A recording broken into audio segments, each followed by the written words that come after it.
Water is a precious commodity for every nation.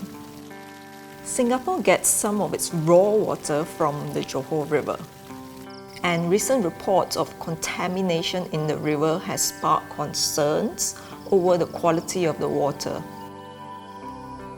The Straits Times traverses the river to find out what contributes to the pollution and how it affects residents.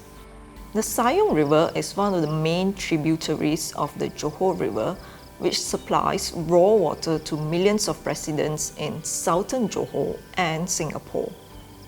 Residents of Kampung Munijaya, where Sayong River passes through, have complained for years about the foul stench from poultry farms and fertilizer factories near their homes. This water is taken from the Sayong River behind me. It may look clean and clear, but I'll never drink it or even brush my teeth with it. This is because the river has been contaminated by chicken droppings from the nearby farms. Building contractor Ivan Rajwadi is one of the long-suffering residents of Kampung Munijaya. Biasanya bau tu akan lebih kuat pada jam-jam 5, 6 hingga 7, 8 gitulah. Pasal mengenangkan angin daripada reban mengalir ke rumah saya lah. Mengalir ke rumah saya pada jam-jam itu. Selalunya akan bau najis ayam. Kemudian kadang-kadang dia akan bau bulu ayam terbakar ke, daging-daging ayam terbakar ke. Kita pun tak tahulah, tapi baunya seperti itulah, menyengat. Dari saya tak ada anak, sekarang saya ada cucu pun, hal ni masih berlaku juga. At a neighbouring village, fisherman Zaihan Tahil lamented that unscrupulous people had poured pesticide into the Sayong River to stun fishes, making them easy to kill. This has affected his catch. Mabuk lenting lah, mati terus terlentang, mati kan. Besok ikan semua timbul tuh. Kalau pasang jaring kan, kalau 20 kilo dapat tuh 15 kilo. Sekarang pasang, kadang kosong mana ikan. About 50 kilometers away at the Orang Asli settlement of Kampung Sayong Pinang, villagers have to put up with sand mining and palm oil mills which discharge waste into the river. Memang rasa sedih tu memang ada lah, pasal kita cari makan dekat sungai lah. Masa dari datuk nenek moyang kita dulu.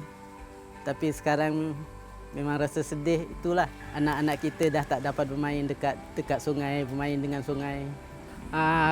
Memang kok sayang kami lah, semua orang kampung Sayong Pinang memang sayang sungai ini. Pasal turun-temurun dari nenek moyang kami, ini lah tempat datuk nenek moyang kami cari makan, tempat mandi-manda, tempat bermain. Tapi geni arit sekarang lah, geni arit cakap kami memang dah kira sedih lah, macam tak ada harapan lah sungai ni. Kalau kerajaan ambil tindakan masa daripada hari ini lah, daripada sekarang lah. The Sayong River ends where the Johor River begins. The Johor River flows down south through mostly uninhabited land, passing through forests and oil palm plantations. At some points, it passes through idyllic kampungs and towns. Setting off from a jetty in Kampung Sungai Telur in Kota Tinggi district, the Straits Times cruised 8 kilometers downstream of the Johor River to Singapore's PUB Johor River Waterworks. We are now at Johor River. Behind me is PUB Waterworks. Here, water is processed and sent to Singapore.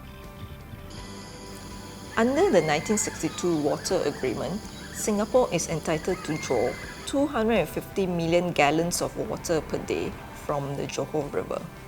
Johor, meanwhile, is entitled to buy treated water of up to 2% of the total quantity of water Singapore imports on any given day.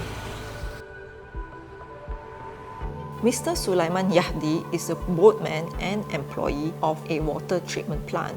He says the main problem affecting the Johor River is pollution. Dia memang itu je. Kalau berlaku pencemaran macam yang baru ni kan, yang sedenak tu, air tu akan bertukar color. Dia bertukar warna hitam dan juga bau kuat lah. Dia bau macam bau air kumbahan tu. Kemampuan loji macam loji Sungai Johor ni untuk ppm amonia yang 2 ppm dia masih boleh rawat lagi. Tapi kalau 2 ppm ke atas memang kita dah tak boleh rawat lah. Kita kena stop loji lah.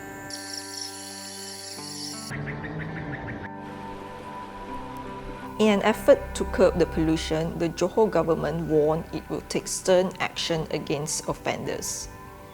We need to send a clear and strong message to the polluters that this government means business, and we will not hesitate, to shut down their operation should we found that they are guilty or culpable for the pollution. Despite their water source being constantly contaminated, Johor residents are not worried about their well-being. 没有问题啦，不用怕，没有问题的，我们都有喝，没有东西啊。我觉得对我们都没有什么影响，因为我们这边店里我们有用 Coway 的那个过滤水然后kampung的那些乡下的人，他们没有过滤水，他们也是这样子开那个白水来煮水喝。我家里也是这样，我觉得政府给我们可以喝的水，我们就放心去喝。But there are some who are concerned about how the pollution could affect Malaysia-Singapore relations. Tapi sekiranya kalau berlaku pencemaran di Sungai Johor ni, saya berharap pihak penguasa buat tindakan yang sewajarnya dan sekerasnya. Sebab dikatakan sumber air Sungai Johor ni dia menyalurkan air di kawasan Singapura dan juga Johor. So bila sungai ini tercemar, dia akan menjejaskan kesihatan.